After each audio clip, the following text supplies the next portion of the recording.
let's link up with Krista on the FYX. She's a wellness coach with a focus on mental well-being and physical strength.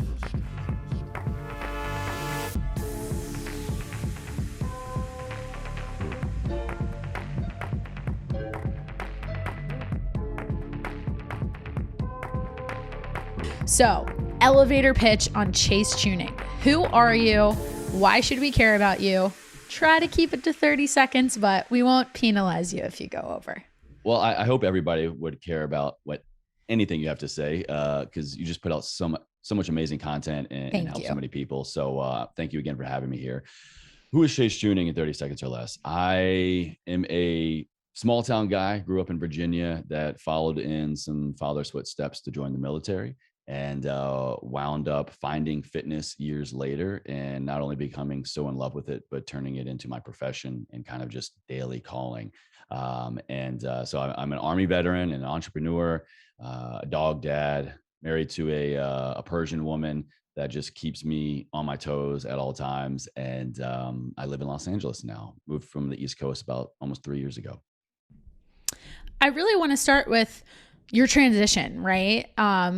For the sake of all my listeners, I know all about your story and how you got to your podcast today with Ever Forward, but I think from a career perspective, you have a lot to share, but then also from a health and wellness perspective and your journey and all the information that you learned from interviewing your guests to going back to actually being in the thick of it, working with clients one-on-one, and then taking your own experiences and applying them to all of those situations. So to give us a little bit more color before we dive into the details, tell me a little bit about your career path. You touched on it really briefly in saying that you were in the military and then you made that transition into health coaching, and now you're a full-time podcaster, but walk us through that in a little more detail. Yeah, it sounds like it was just one fell swoop, right? There were if only life were like that. A few details, a lot of peaks and valleys in there for sure.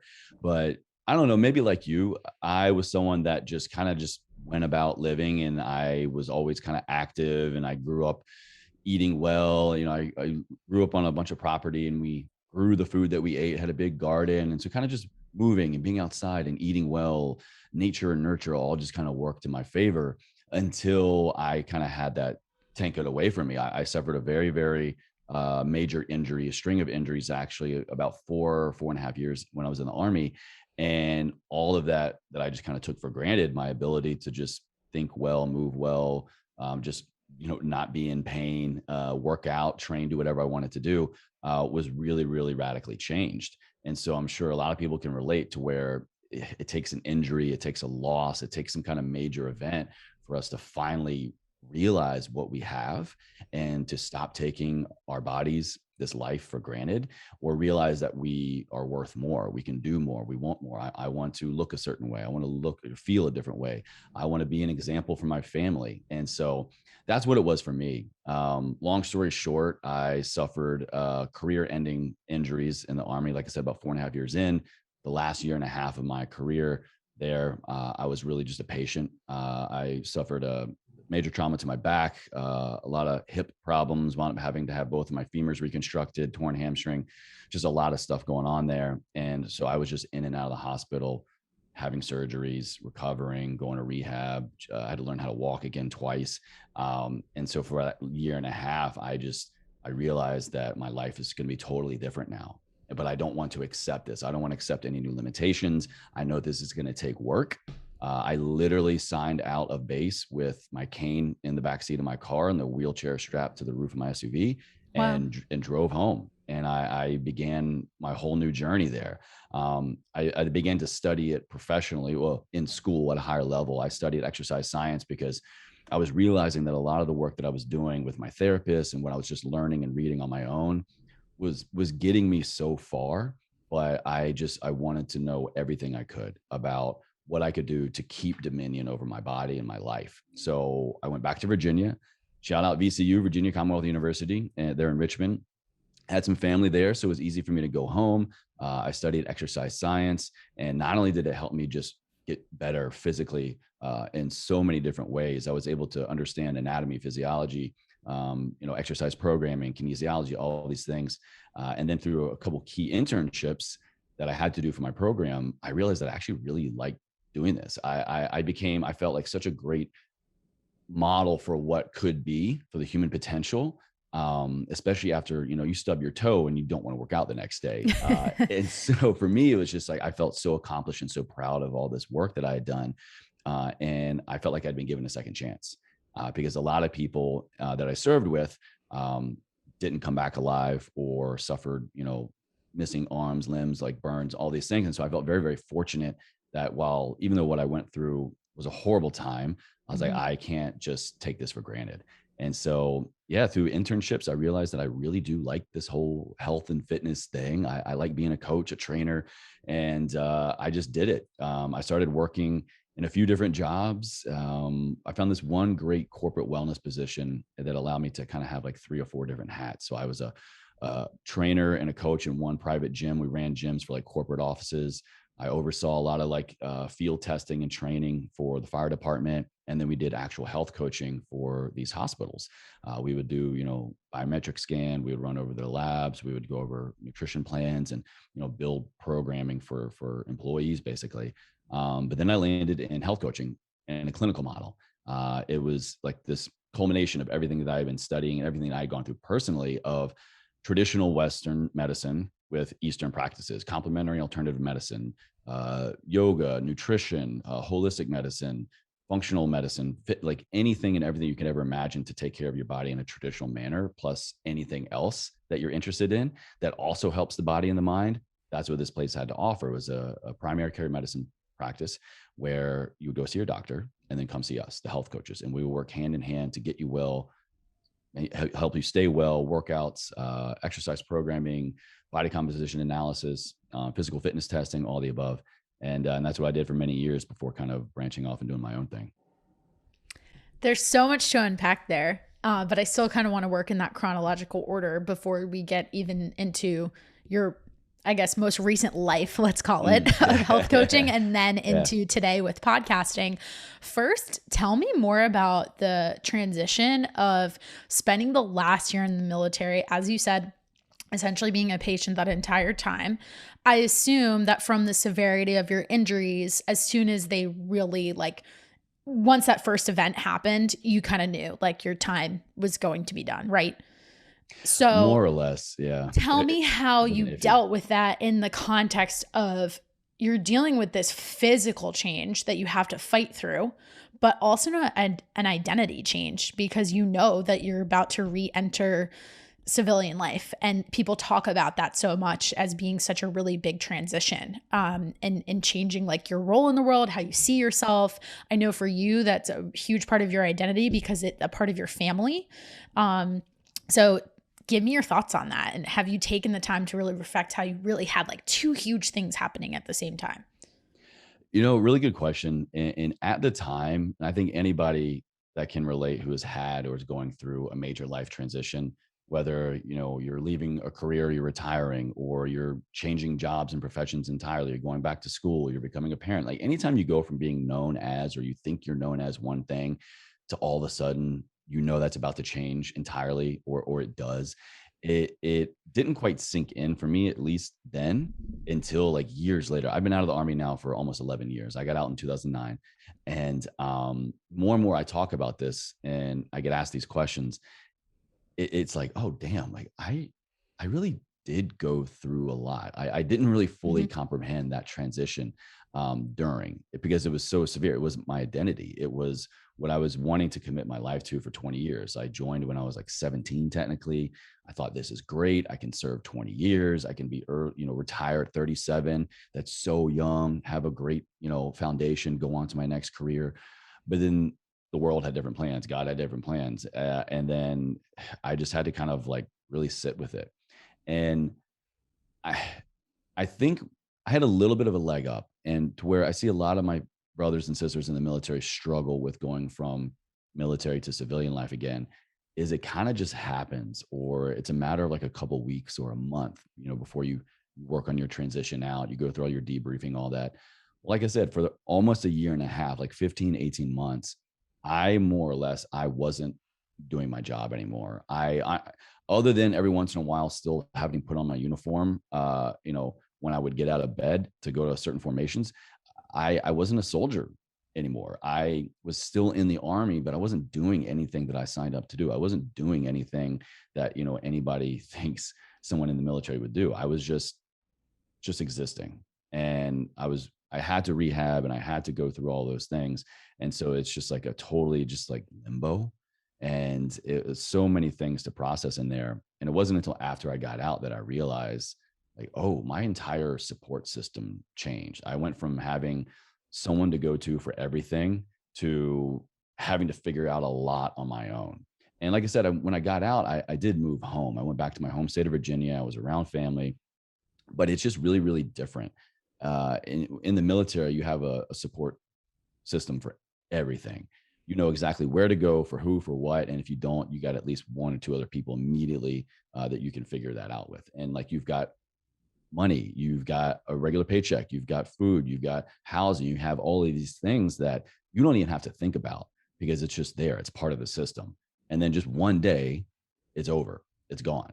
You have to figure out how to get health insurance. You have to find your paycheck. You have to, figure out where you need to go for anything in life. You don't have anybody checking in on you, which is kind of like the reverse of, I think, a support system. It's not only I know who to go to find out what I need, but just knowing that there are people always going to be checking in on me. There's always going to be accountability. There's going to be people needing and wanting to know where I am, what I'm doing, contributing to a bigger cause. And you get out and no one's checking on you, or at least no one's checking on you as often as they used to in the military. So the transition was something that I think, honestly, Chris, the last just like couple years, I've been finally really realizing how difficult it was. And even now I'll catch myself on just going back to old habits and thinking that I can just do this or act a certain way, or just, hit somebody up to get help on something. And it just doesn't work that way. It's just a totally different system, totally different life. And so I'm kind of reliving it a little bit, kind of just really finally going through it now. And in doing so, connecting back with a lot of my veteran community, connecting with people who are still in, getting out, and kind of letting them know that, hey, this transition stuff is difficult. So I'm getting help as much as I'm hopefully helping them.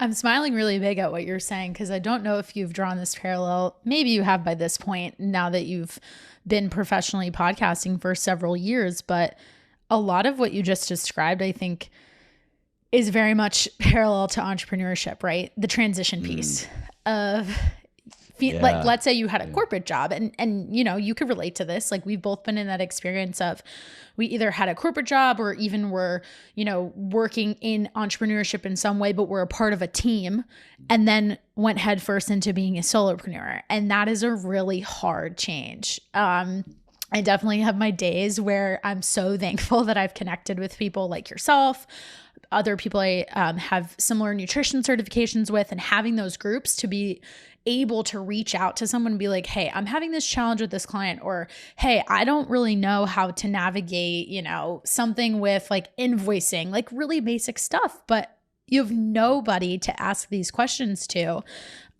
So would you say that really prepared you for that, even if you didn't know it at the time? Do you think that there's certain things that you just kind of took the leap with that maybe the average person would have been like, you're nuts for trying that, or wow, you have you're not as averse to risk as the average person?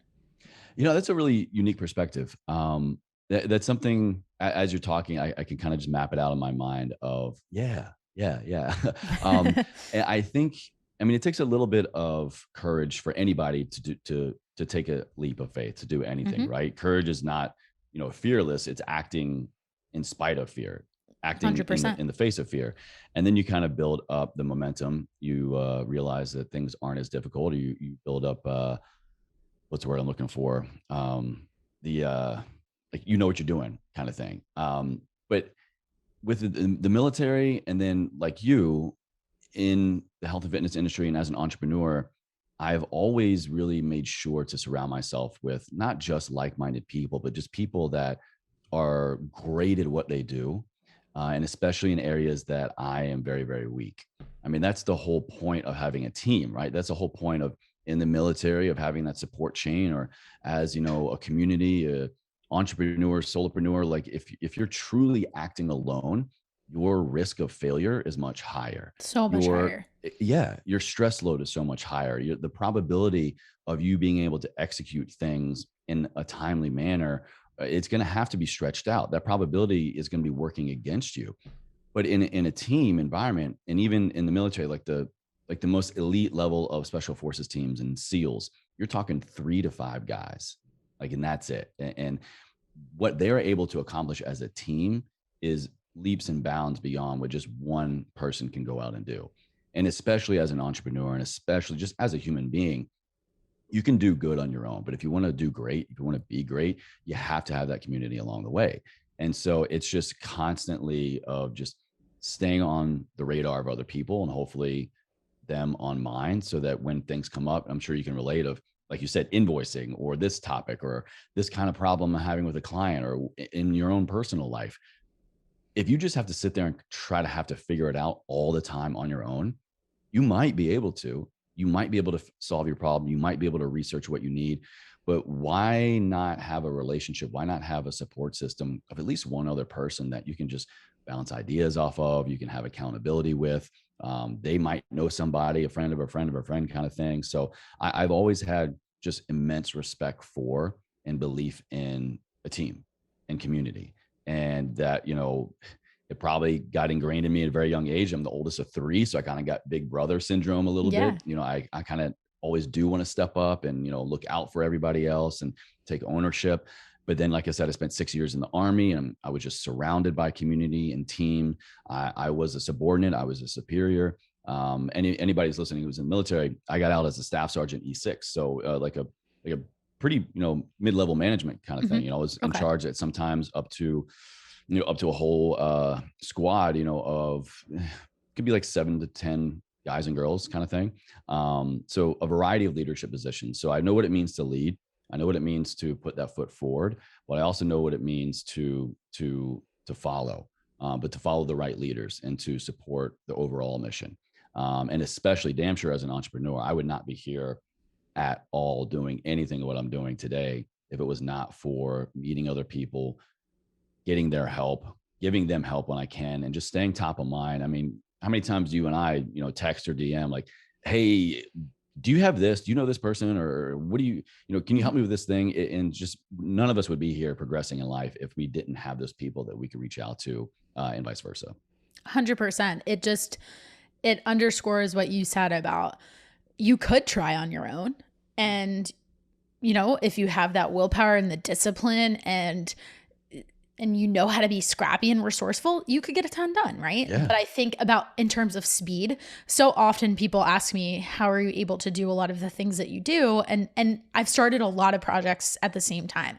I would be lying if I said that my day looks really great and happy all the time. And I have moments like yesterday, I was so upset and I couldn't do anything about it, but I had spent the weather was really horrible this past weekend in New Jersey for Memorial Day. So it seemed like a good time for me to not have FOMO. And I had some projects I wanted to work on for my nutrition business.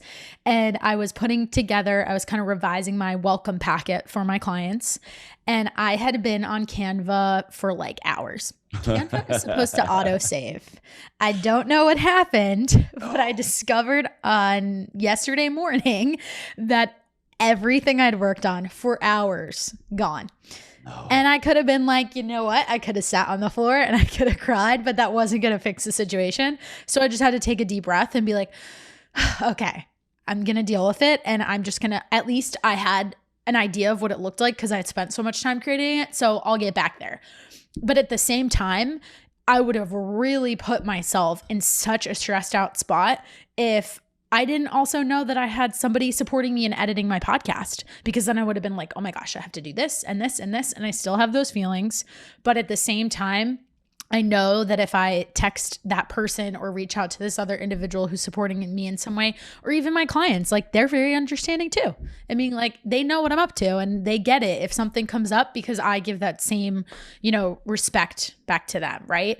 And at the same time, you also want those people where I can share this story with you and you're just like, oh my God, I feel for you. Like Yeah, I know yeah. You're not how that alone. Been felt. there. Yeah. Yeah.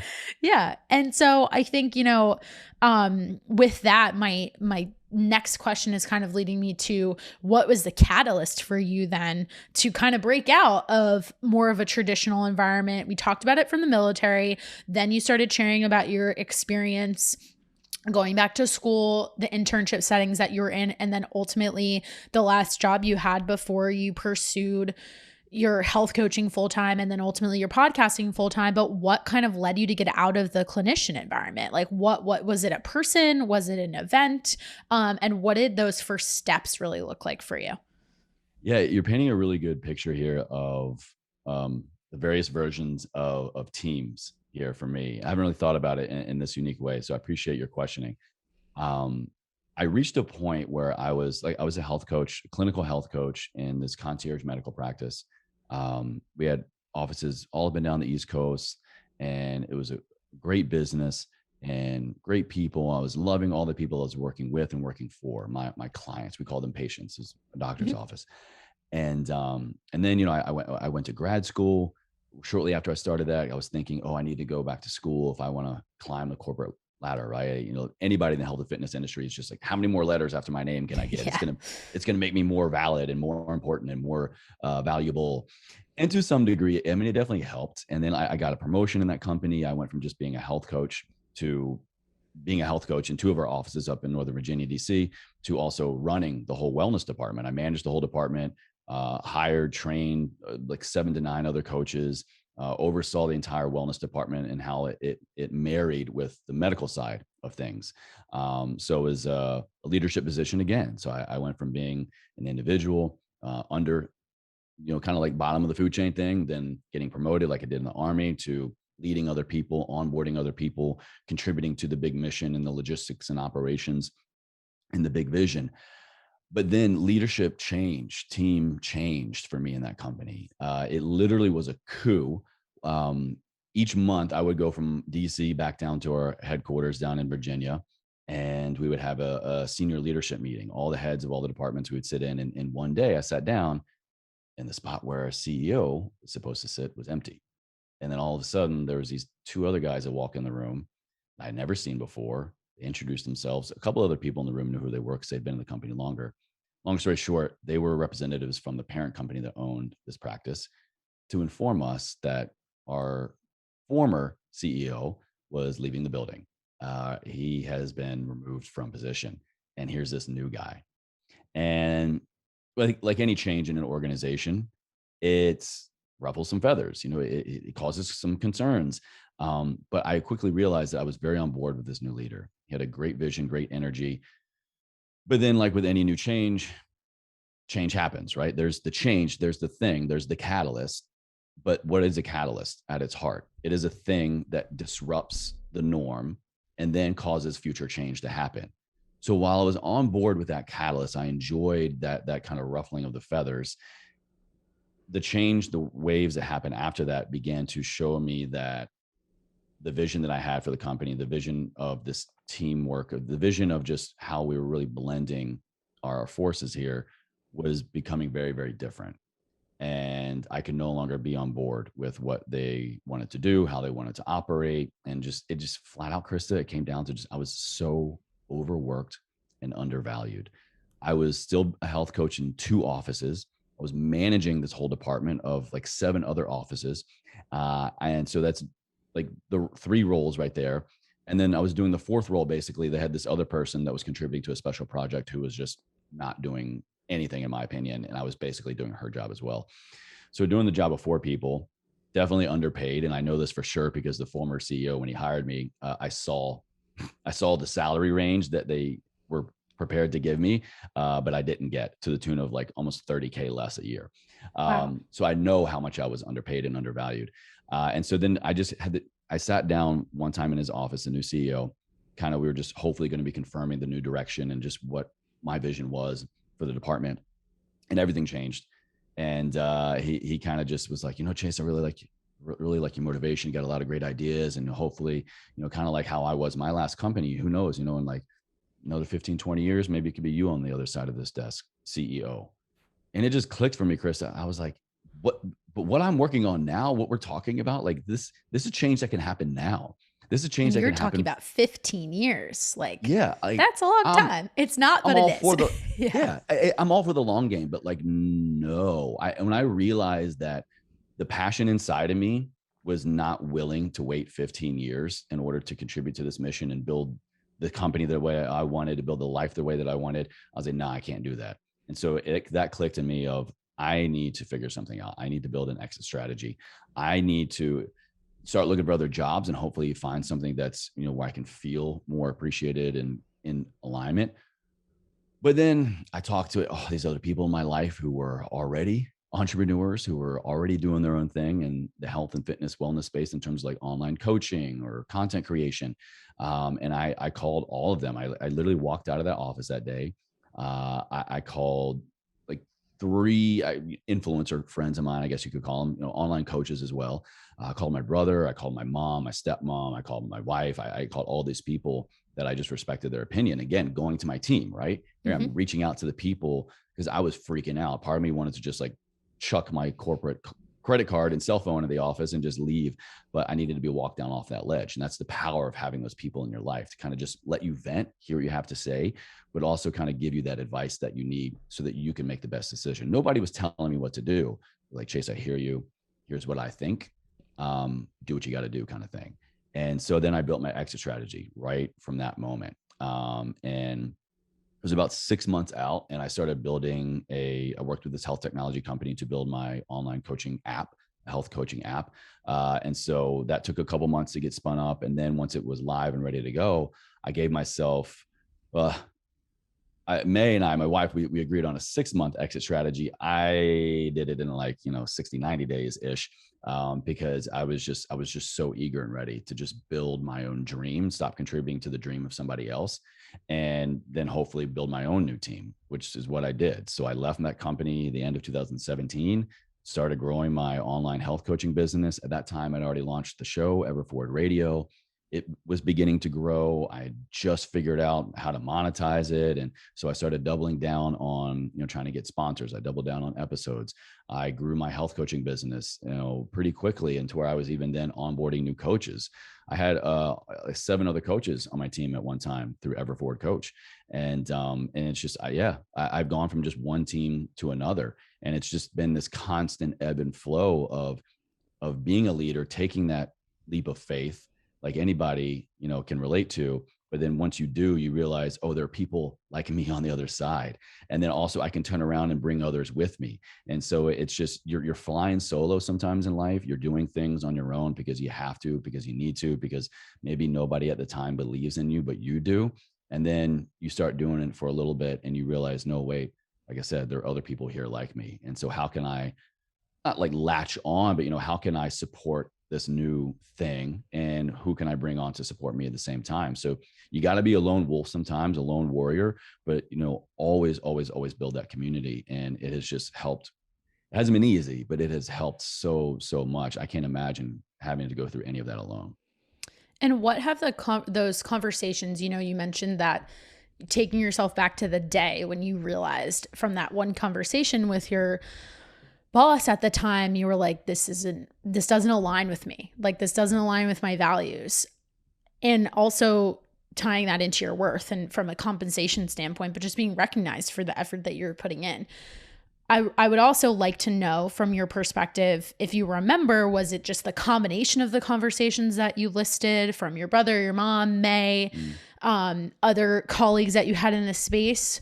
What was it that gave you the confidence to be like, okay, I'm going to go about it this way? Do you remember if there was like something that stood out to you versus looking for another job? I'm asking this because I went through a slower transition in that in one ways I was quick because I was so impatient after I felt like I was disrespected in terms of the effort I was putting in. We definitely share a similar story in that regard and how we made the leap to doing our thing that we were focused on today, or our things, I should say, that we're focused on today. But after about like 4 months and things not happening for me, I was just like, I'm out. I can't tolerate this anymore. It was the end of the year. I knew I wasn't going to find a job in December. I couldn't make it another day. But you mentioned that, you talked to your wife, you guys had this exit strategy in place.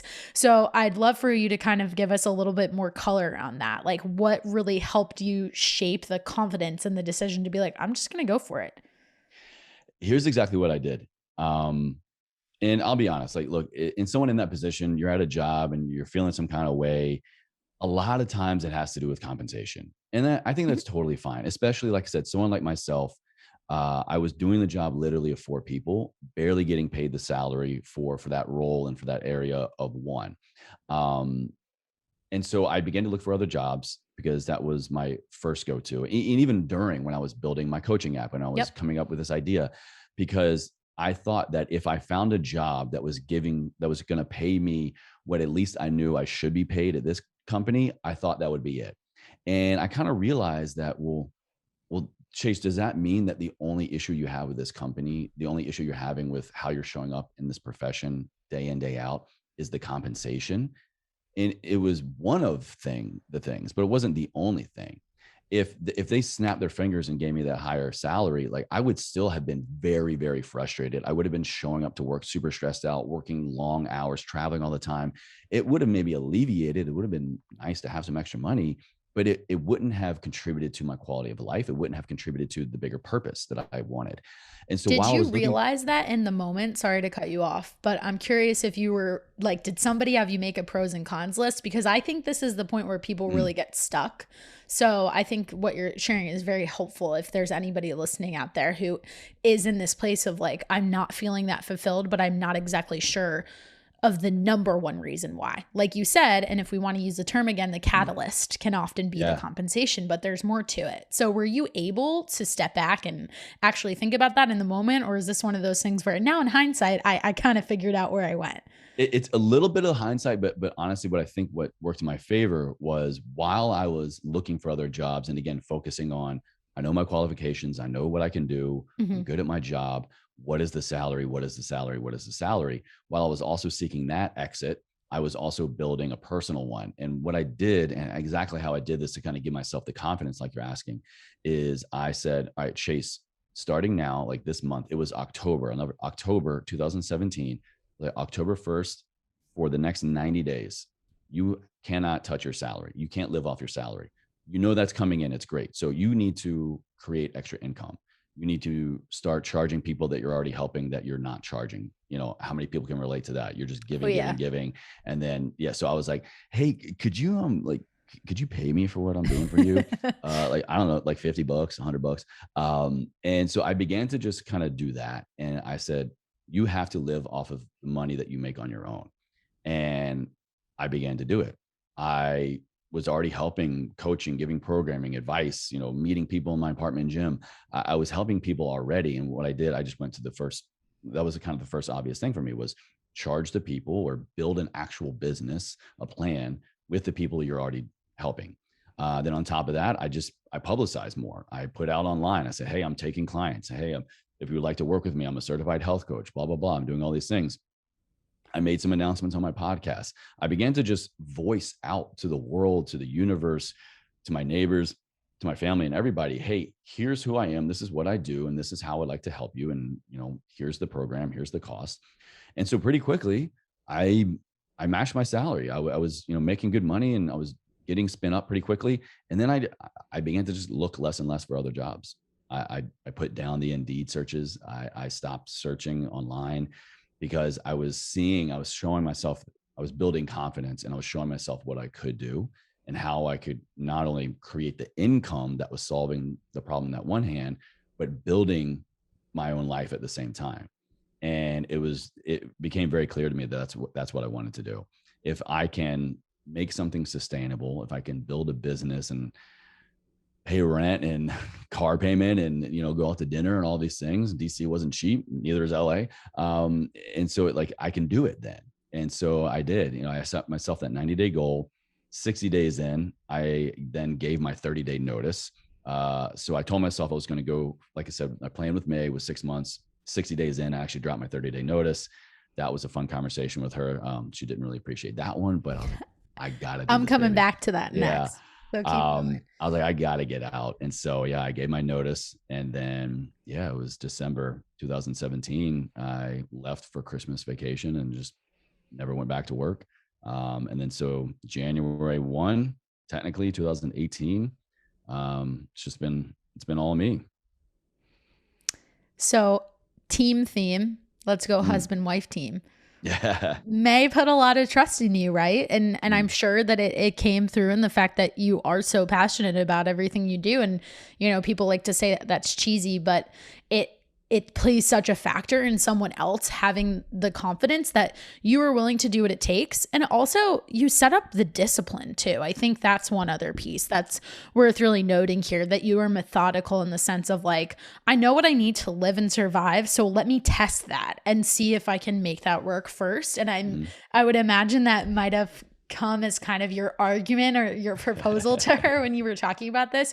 But for the listener too, I know that your wife is now officially a nurse practitioner.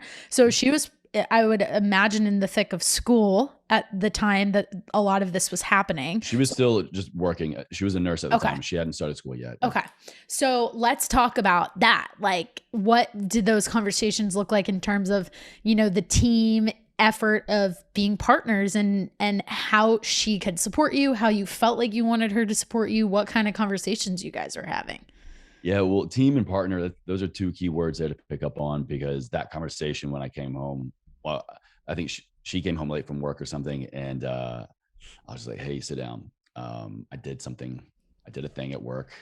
I gave my 30 days notice and she was not happy at all. And so a big part of being on a team and having a partner, being a partner, is trust, right? Is saying what you do and doing what you say. And I honestly, like, I didn't follow through my word with her. We agreed, hey, 6 months, not only match it, build up some savings or whatever. But I told her there was a moment where, and I let my company know that, going back to the original conversation with my boss, like, hey, if you guys go this way, I'm not going to be a part of it. So like, you will need to like start looking for somebody else. Yeah. And the that seed happened. was planted. Yeah. And so they were aware of my plan, and they began to look for other people. Anyways, the new me, basically, he began to come in and was doing some meet and greets and, with the other senior leadership, and just, I forget exactly what they said or what our conversation was, but I've never had as much clarity in my life, I think, in that moment of, it was kind of alluding to like, well, Chase, what are you doing? What's the plan? And again, it was just so obvious that you're going to do what you need to do. I am not a part of this team. I cannot stay here any longer. Here's my 30-day notice. And I told her that. I was like, the whole time I was in that room having that conversation with them, my soul was screaming. It was just like, Chase, no, no, no, like, get out, get out, get out. And I think the clearest I've ever realized something my entire life was in that moment. And I told her that. I said, it would have broken my heart to just stay there any longer. I could not. It was like devaluing my entire essence. So I gave my notice. I know we said 6 months, but like, here's what I've been accomplishing so far. And so if I can do this, and I'll imagine if I don't have to go to my job anymore and I can double down on everything that I'm doing. And I mean, she didn't like it. It wasn't a fun conversation because it wasn't, like I said, it wasn't what I said it was going to do. Sure. But then, yeah, once things began to stick and I began to grow the business, began to get more clients, began to, do all the new things that being an entrepreneur in the modern world has to offer. And just so many new opportunities and forms of monetization and just fulfillment, really, and excitement. And I got so much of that back in my life, of not only just, it was a lot of stress. It was a lot of work and a lot of things, but it was mine. And I was creating the world that I wanted. And I was helping so many people in the way that I felt like I was best qualified for. And just my level of fulfillment and personal value just went through the roof. And I think that's something to be said. If you're going to a job, you're waking up every day in a house or a life that you open your eyes and you're just like, again, like what that does to a human on a visceral level, biochemical level, is not existing. You're literally just only existing, but you're just eking through life. I mean, you're you're living in a heightened stress state. You're probably going to become depressed or living with some kind of chronic level of low depression. I mean, just everything, things like that lead to what we all call all-cause mortality. You know, it can affect blood sugar. It can affect how long or how fast you're able to let go of fat, build muscle. It can affect your mood. It can affect your longevity. It can affect just your outlook on life. It can affect your relationships. I mean, imagine if you wake up every day and you just love what you do. How much more pleasant are you with your partner? How much more pleasant are you with the people in your life versus, I hate this place. Like, nobody wants to be around that person. So yeah, I mean, I got off a little bit of a tangent there, but you know, it was a hard conversation. I showed myself and her that I could do it. And then I went back to my word and really built, you know, it was an army of one, just Chase. But, you know, then my immediate next team was her, and just having her just be there and bounce ideas back and forth. And, you know, I'm the big pie in the sky, big plans, fun, you know, whatever idea I get, I'm going to run with. And she's the very grounded one, very like, let's be real, you know, let's like, all right, I'll entertain your dreams, but how can we build a real plan around it, kind of thing. And so she was my, you know, support system and partner and new teammate, you know, from day one when I stepped out on my own.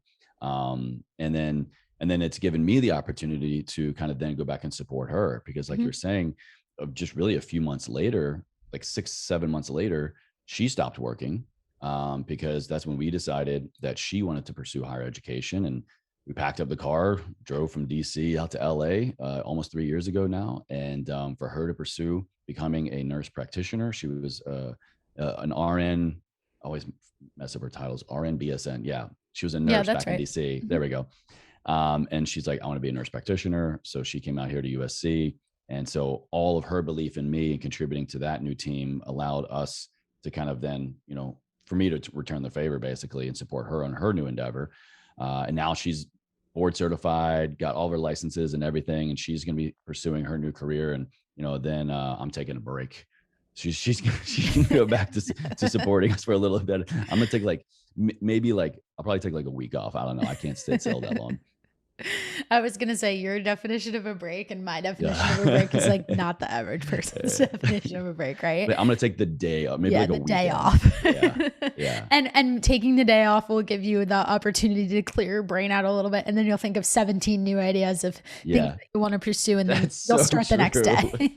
It's almost maybe why we like subconsciously don't take days off, time off, because we know, I'm going to get an idea and then I'm just going to have to execute on it. It's like your brain's trying to protect you. No, but I know you mentioned that you went off on a tangent, but it was a very important one. And I want to go back to it.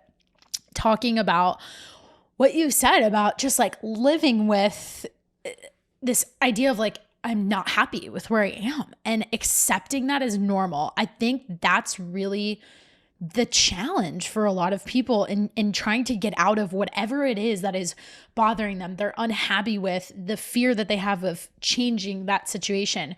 So talk to me about, you know, I think we have an advantage, right? That we've studied this so we can fully appreciate. You've interviewed so many people who can reiterate what you've learned in school, seen with the patients that you've worked with, seen with clients that you've worked with, and experienced yourself. But I talk about this a lot with people, like, you know, we always joke TMI, but when your client talks to you about their bowel movements, a lot of the time you're shocked at what they consider like typical for them, and them not having that idea of like, hello, this is not how the body is supposed to work, right? So tell me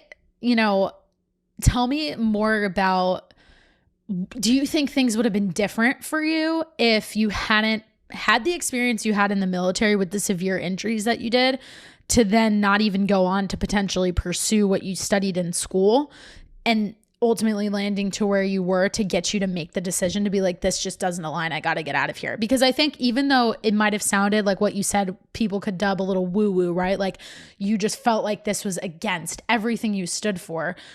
There's a level of awareness of like what your body's trying to tell you that everybody neglects. Yeah, so well said. A phrase that I use a lot in my content, in my life, and for damn sure, you know, when I was coaching other people, is pay attention to the whispers your body is giving you before it turns into a scream. I like that. You will never have a better coach. You will never have a better teammate. You will never have a better support system, first and foremost, than your body. if we just pause long enough to listen to it, to pay attention to that gut instinct, to pay attention to that aching, nagging kind of in the background pain in our knee, like any like physical, mental, emotional, spiritual things, your body wants to tell you. It can look a certain way, it can feel a certain way. And when you got that feeling, just be with it. You may not want to or even should act on things right away, but just learn to just be still with it long enough to try to just decipher it, try to understand it. Um, the bowel movement thing is such a great example. If you're not eliminating it at least daily, that is a sign. That is your body telling you something. That is your body telling you something for damn sure. And then if you're in a relationship and you've just you're just like, why am I here? What's going, like, pay attention to those feelings. When you go to work and you just want to sit in your car and not get out before clocking in, because you just know as soon as you go into that building, your soul is just going to be sucked away, or you're just going to have to go into another meeting and just not be heard or be overlooked or whatever. You don't have to accept that. You should never accept feeling like you are doing anything else than contributing to a bigger picture, also your big picture, and improving your body, or at least maintaining your body. Like, we have the choice. We are, hopefully everyone listening right here is in a very, very nice position in life to where at least you have the choice, like a lot of us have here in America, to where you can do what you want, you can practice what you want to practice, you can believe what you want to believe. So, like, don't take that for granted. If you aren't in that support system, I promise you there is one out there that will support that will feed into and just bond with you over those callings. If not, like, this opportunity to create one.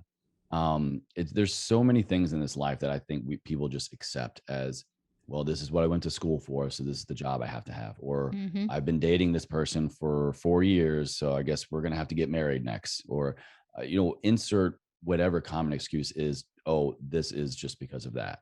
Like, no, who decided that? Like, you get to decide that. And it just, I think back to so many times where I didn't pay attention to my body and I just accepted things. And I won't say that I regret what happened after that, because everything put me on my path to what I'm doing now. But I'm just like, man, that Chase, he missed out on an opportunity, or he could have experienced so much more, so much sooner.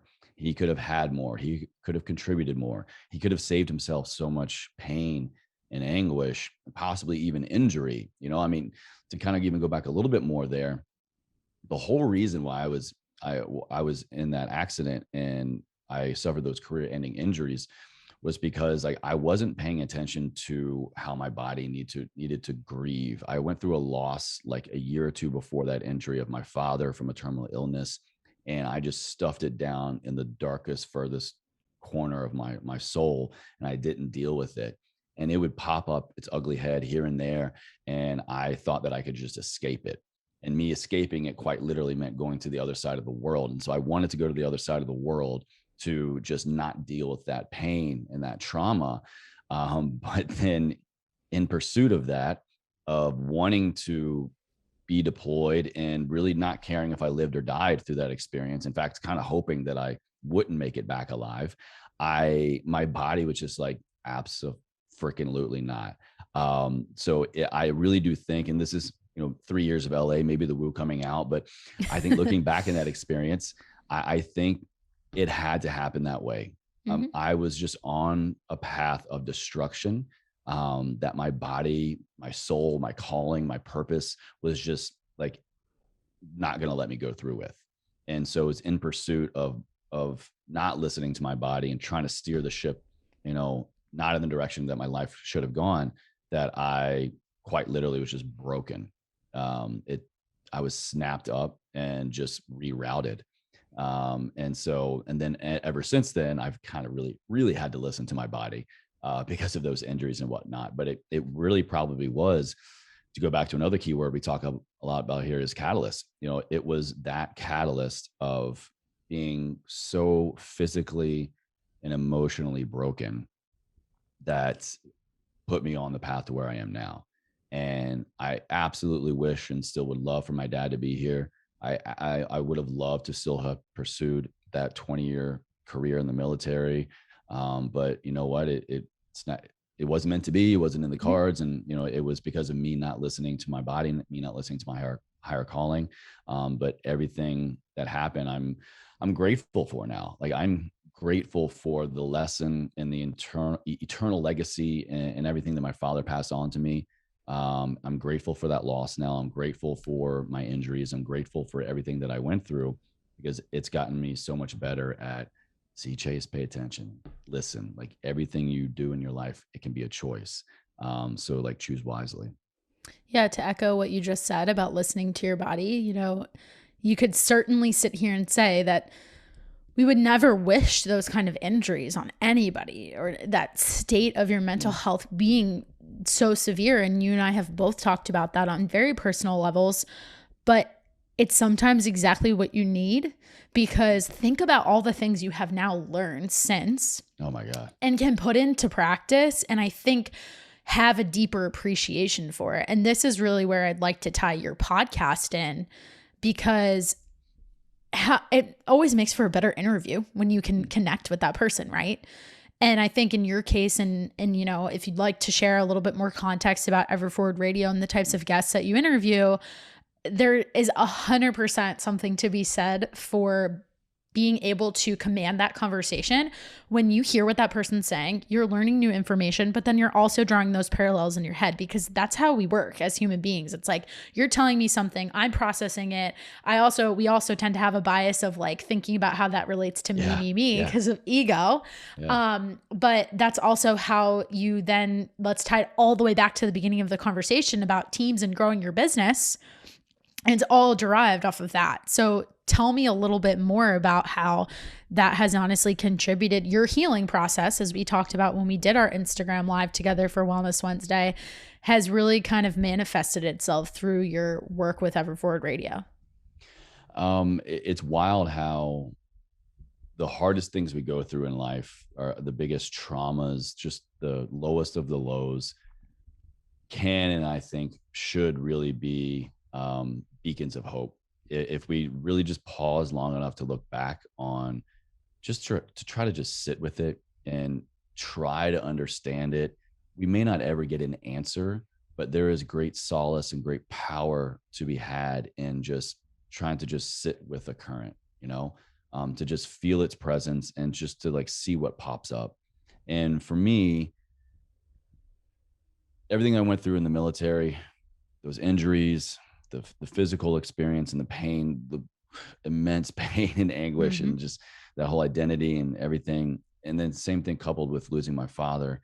Like, like I said earlier, I would not be doing anything I'm doing here today if it was not for those things. And what I did was, when I realized that I could no longer run away from those things, I could no longer run away from my problems. And I had to take ownership and stop complaining about the job that I hated, the life that I hated, the physical pain, the stress, the anxiety, the PTSD. Like, if I chose to sit with them, and if I chose to learn from them, and if I chose to incorporate them into my life instead of just running in fear and just hoping that they don't catch up with me, again, that's no way to live. So if I choose every day to wake up from an empowered position and to bring those things with me, what kind of life could I have? What kind of life could I have if I'm always in the driver's seat, and everything is supporting my mission and is on my team, instead of like me fighting against me.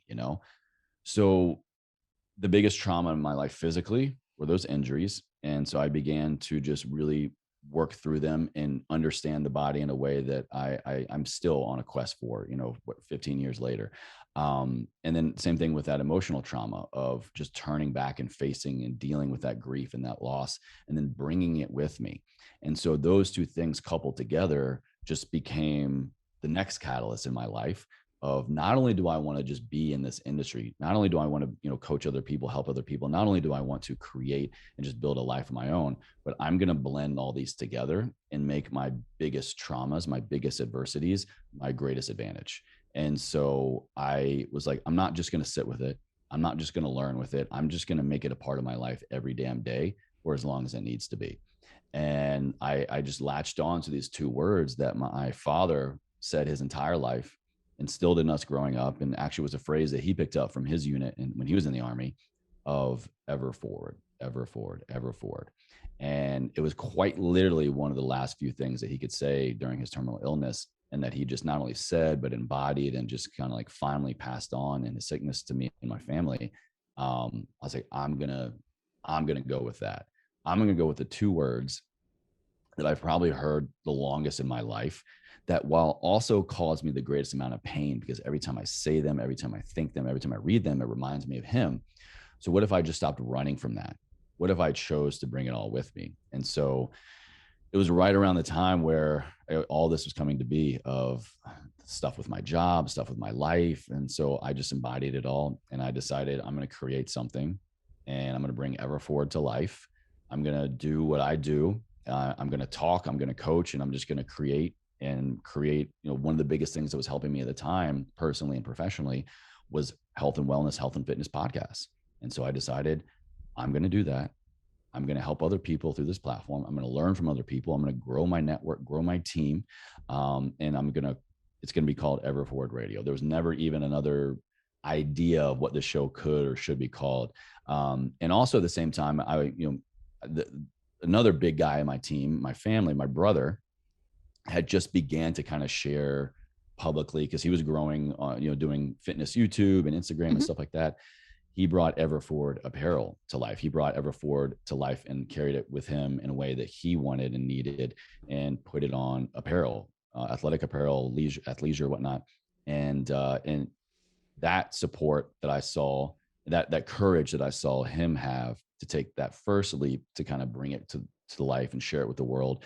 But then just the feedback we got of just like, wow, like this is really meaningful. And so he had the courage first to share it out with the world. And then, being another support system in my team, I was able to kind of put my 2 cents in and create what I needed to work through that trauma, and just stay in my lane as well. And so Ever Forward Radio, Ever Forward Coach.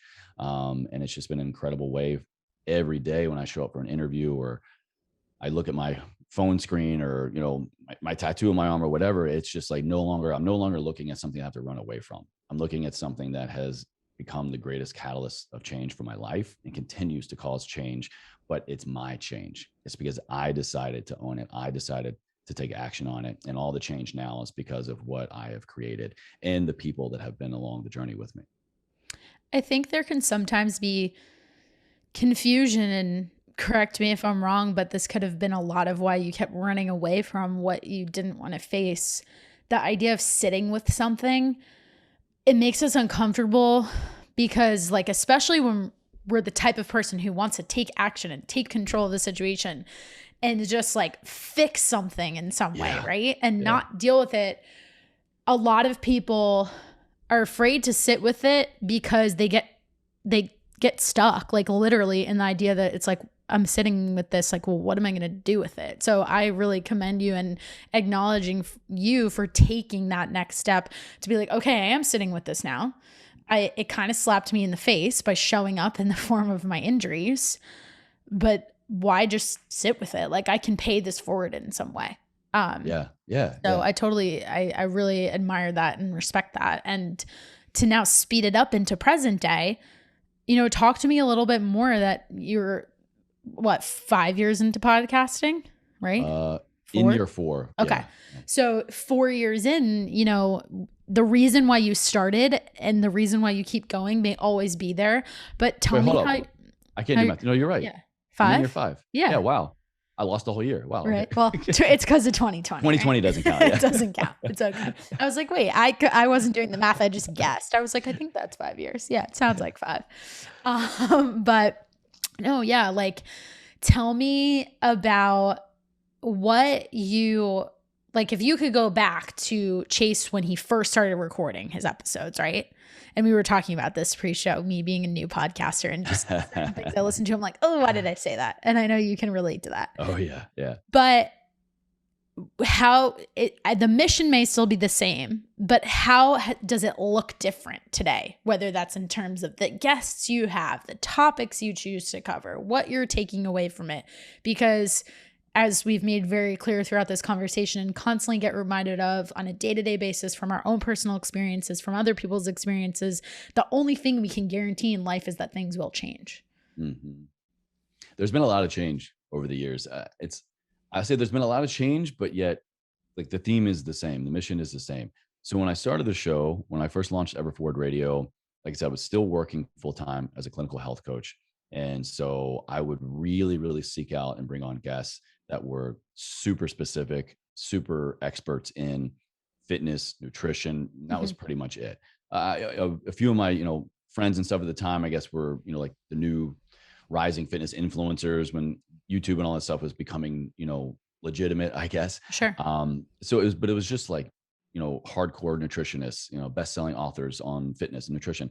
And I did that because I was still a health coach at the time. And I was like, I want to learn from the smartest people out there to help me get better at my job so that I can then go to my clinic, go to my office and help people and have the latest, greatest new information and, or at least a resource. If I can't help them directly, hey, I heard this podcast, or hey, I read this book, or hey, go follow this person.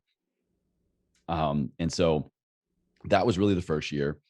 Then the second year, it was still a lot of that because I was also running my own online coaching business. And so I would bring on people again to keep me better at that job. But then I got the flexibility and freedom a little bit to add just people that I wanted, people that I, were in the health, wellness, fitness world that I could go from, having them on the show to help me get better at my job to just, growing my network kind of thing. Because I quickly realized, I'm sure you can relate as an entrepreneur, like we've been saying this whole time, growing a team, having people to reach out to, your network is very, very, very helpful and valuable for, things, I don't know, you can relate, like literally 2 years will go by. I haven't talked to somebody and I'm like, oh yeah, they're the person that I need for this. And you have that one experience 2 years ago that you can, hey, remember when I slid into your DMs or you were on the podcast, hey, let's link up or whatever. So it went from like professional growth and insight to kind of the networking and growing the team and online presence a little bit more there. And then, year 3 and 4, it kind of condensed down into just really storytelling. I would, again, a lot of people still in the health and wellness world, people that was in their content or just, their bodies, their physical, mental, emotional, spiritual health were a big part of their life. And I would just bring them on and get really heavy into storytelling. And now, yeah, I guess year 5, I'm kind of with my kind of approach to Everforward has changed a little bit. And I feel like I've grown and I've healed so much in that grief and just in that identity of now I'm really shifting away from doing it because it's something that reminds me of my father and doing it instead of something to just continue his legacy. It will always be that. But now I'm able to kind of like, I felt like I was creating while looking backwards for so long.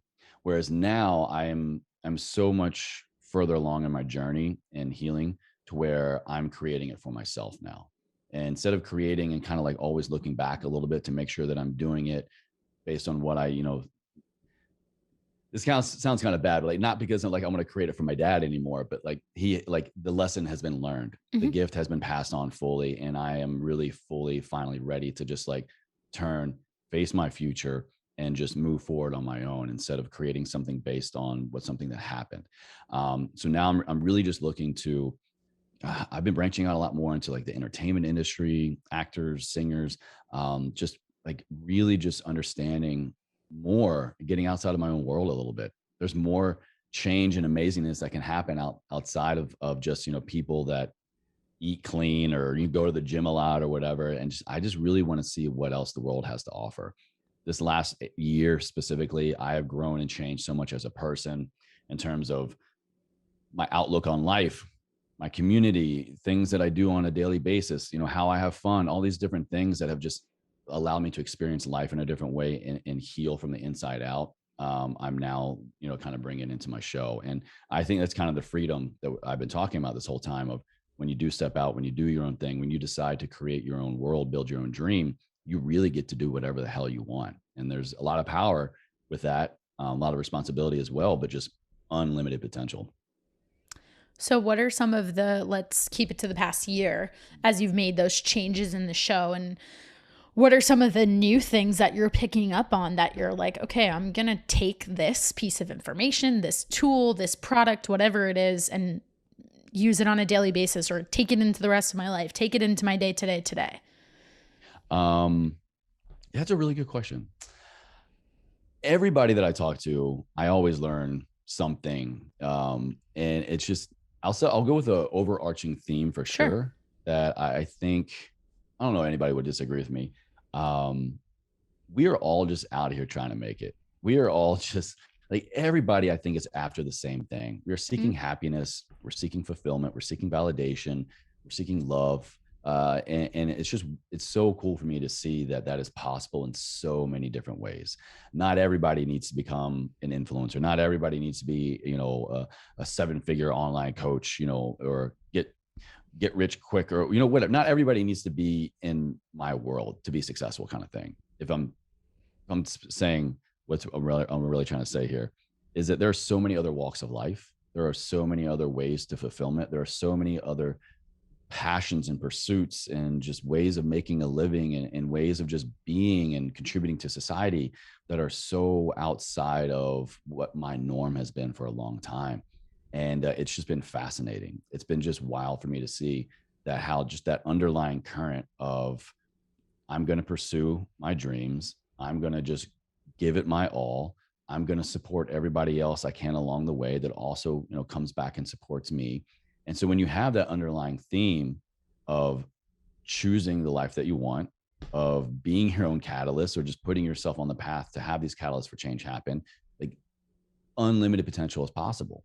And so, I mean, people that are in the entertainment industry, people that are actors, people that are real estate agents, people that are just in such unique lanes of life, but yet the same thing is true. If you just live out of wanting to create for yourself, not in the selfish way that kind of sounds like, but it's just wild for me to see the human potential, but more so like how we all contribute to each other. So Krista, you living and acting out of your passion and your calling is resonating out, and you're doing things in the world that has a ripple effect to me and to everybody else that's listening. And so if we're all doing that, like it's like, I kind of see the big picture. I can see like we all want to change the world, right? Hopefully. And so if we're all changing our world, then that spills over and we are changing the world altogether. So it's just wild what the human body, what the human mind is capable of when we choose is just insane to me. So I'm just fascinated with how people go about doing that. And then, I learned little things along the way as well, like a biohack or a little productivity tactic, or just, some little way to, save money on the back end of your business, or just whatever. I mean, it's so many different things that people do. Like, they're in a totally different industry for me, but I'll be able to pick up something and apply that helps what I do personally or professionally.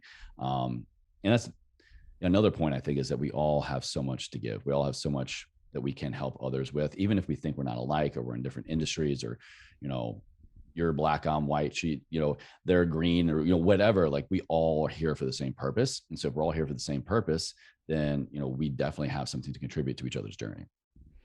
Absolutely. And, even when you and I were talking and framing up this conversation, and where we joked there were so many directions we could take it, but I think that what you just said about everybody having ways to contribute to your life, even if they're not necessarily in the same exact industry, or their day doesn't look as the same exact way as you, I think that's even why I might have struggled to categorize, like, what is the main topic or theme of my podcast? Because when I listen to a lot of episodes and kind of go back and reflect during the editing process, and just use my introduction to that episode to be like, well, hey, here's my takeaway. You can take from it what you want. I always try to tie it back to the nutrition and fitness piece, but I jokingly comment on many episodes. I'm like, that's just me. Like, that's how my brain works, because that's what I care so much about. But there are probably 10 other takeaways that could apply to your world, your life, your day, whatever it is, that you could pull something from this conversation that I might have missed. I tend to do that a lot when I re-listen to conversations from episodes that I recorded, because in the moment I'm trying to focus so hard on what you're saying that I'm not really getting the chance to learn, and I don't get to process it. And that's actually really why I enjoy editing too, because it gives me that time to do that. Yeah, it's actually, so you go from just having a conversation to actually comprehension, for sure. Yeah, I'm the same way. Well, I want to be respectful of your time. We could literally talk forever. Yeah, it's been going. Yeah, but I'm going to move to our lightning round. And I realized I was so eager to jump right into our conversation that I forgot to ask you about your favorite coffee. Oh, So we're going to flip the that's right. script for this episode. And before we kick off the official start of the lightning round, we're going to start there because I know you're a coffee drinker. I know you like your caffeine. So tell me what you like to sip on in the morning. I know you're like a multiple cup kind of day guy. So tell us what you like there. Yeah. So I definitely, I'm very mindful of my caffeine. This is the health coach me coming up. Very mindful of my caffeine in milligrams and like the timing. So I'm a huge sleep health fan, and I'm always trying to make sure I'm not, derailing my sleep. So I kind of have, there are a couple of my go-tos for coffee. But right now I'm drinking strong coffee. The stuff's so good. I kind of have a couple different things. And again, like I was saying earlier, biofeedback of just, I wake up and I kind of feel like, what am I in the mood for? What does my body feel like it needs? So I'm either having a double shot of espresso with some MCT oil powder in there, just to get some healthy fats, and it's got like a good little cream taste to it. But more often than not, I'm drinking, it's called strong coffee. It's organic coffee with collagen, L-theanine, MCTs. It's just like a good for your body, good for your soul kind of thing. It's like, as a coach too, we're always looking for ways. Hey, this is the life that I want. These are the things that I want. Is there a better for me version? What can I do to not disrupt my habits that much and still get what I want, but treat my body right at the same time? I'll throw in the health coach fact for today. The fact that the coffee is organic is very important. Very important. I was listening to something or reading something that coffee is like one of the most toxic things that we consume after butter, I want to say. So many pesticides and herbicides. That's why getting organic coffee, if you're going to pick and choose what you get organic, like coffee is one of the should things be top of the list. Always striving for. Yeah. Organic coffee is key. And that's, they use organic coffee and strong. Love it. All right. More fun questions. What is your favorite activity that you do since moving to LA that maybe you didn't do, for whether it was just because it's an LA thing or I don't know? Does working 8 days a week count? Well, since you said everybody out there is trying to make it, when you said that, I felt like you said that even more so because of where you live. Yeah, that's for damn sure. I will say, not to say that I wasn't open-minded before. I've always just, accepted, everybody for all walks of life and all these things. But living in the East Coast, just the society and the daily norms is a little bit more, black and white, a little bit more structured, a little bit more corporate, a little bit more, well, I was in DC, a little bit more political. But being in LA has really opened my eyes up to like what true open-mindedness is, of what just literally everyone out here is just trying, but in so many different ways. And I have just become fascinated, like I was saying earlier, of just how people get through life, how people succeed, and through the conversations in the show, but just like how they make a living, and how they play, how they embody their essence, how they connect to other people in society. And I've just really trying to just soak it all in. I've become, I think, a lot more intentional with my questions. Yesterday, for example, Memorial Day, I through a friend of a friend's wound up at like a house party kind of thing. And the first time I met somebody, everybody in that room, I was just really, really intentional with asking them, not just what do you do, but just like, what's your favorite thing in the world? How you wake up tomorrow, what are you doing? And just like really trying to just get people to cut through the bullshit really of small talk. And instead of just, did you crush it in the office, or, you get that promotion, or what do you do tomorrow, or blah, blah, blah. It's just like getting past all of that and just getting to the essence of what people do and who they are, has really just opened my mind up to just like, wow, like there are so many ways to live and to thrive and to heal and to connect, beyond what I even experience. And I'm still experiencing things like crazy, but just everybody else's experience is so fascinating to me. Does that answer your question? Yeah, no, that's really, meeting people I love and just that. getting super intentional. Yeah. I love that too, because I was actually just having a conversation with a friend like a week ago that in the past year, with so many personal changes in my life between moving, changing relationships, jobs, everything, I have like a very different, the word I want to use is tolerance Mm, for the conversations that you're describing is very surface level. Like I can't do them I'm anymore. with I you. just, I'm Absolutely. just like, this disgusts me. I know I that's such like a know. harsh way of saying it, but it just like my energy from it feels really bad. And I just Yeah. don't want to be around it. I'm so with you. May and I have had this conversation lately more and more where it's just like, I don't want the small talk. And it's Hmm. not from, and I'm with you. It's not like we're better than, it's not Right. like you're less than, it's just like we are capable of so much more. Hmm. So why do we have to just stay surface level? Why can't we just get to the things that light you up the most? What are your traumas? What do you need most in your life right now? Like, how can I help? Like let's get real really quickly because life is freaking short and I want to squeeze as much out of it as possible. Yeah. And you do too. So I'm with you. It sounds rough to say out loud, right? But Right. It it's, does. Like tolerance seems like such a yeah. harsh word, or even, I was talking to another girlfriend about this too, of like with trying to date. And like I was in a place where I never thought I was going that road again. So it's been just interesting to navigate with what my expectations were, where I'm at in my life now. And then you throw something like the world changing with COVID and our social interactions Oh, not looking yeah. the same. Like apps are no fun. And we were saying to each other, there's got to be a way to weed out people based on their intent with self-development and like their desire to want to do that. And we were like, we might have an idea here. Like let's add Amazing. another thing to do to our list. Let's go design some dating app that helps us figure out if the person cares about that thing. So no, I hear you. Like it's really, I think just the more it keeps coming up for me in the conversations that I have, and I just feel some type of way about it. I know exactly what you mean. Absolutely. I think it's a good challenge for the listener too, is just the next time you meet somebody or even somebody, just don't ask them about the weather. Don't ask them about their weekend. Like just skip any small talk you think that you're going to have. Just ask a hard question. Ask them what you really, really wish somebody would ask you right now. Love that. What is in your head and on your heart the most. Ask that of somebody else, because there's a way to make community. There's a way to grow your team, because they're going to finally be like, wow, someone hears me, someone sees me, someone cares. And then hopefully they'll return the favor. So skip the bullshit, get to the hard hitting questions, and just start with the things that you wish people would really ask you. That's worked well for me.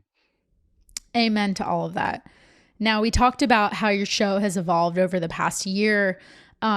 I want to ask you this question that I often pose to my guests is, if you listen to this episode a year from now, other than analyzing things you wish you said differently, tell me where you Sure. expect Chase to be. Ooh, damn. I expect Chase to still be doing Ever Forward Radio.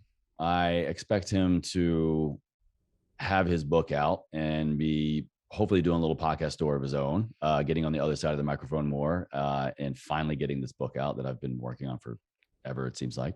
And I expect him to just be, well, I think expect is a kind of a hard word.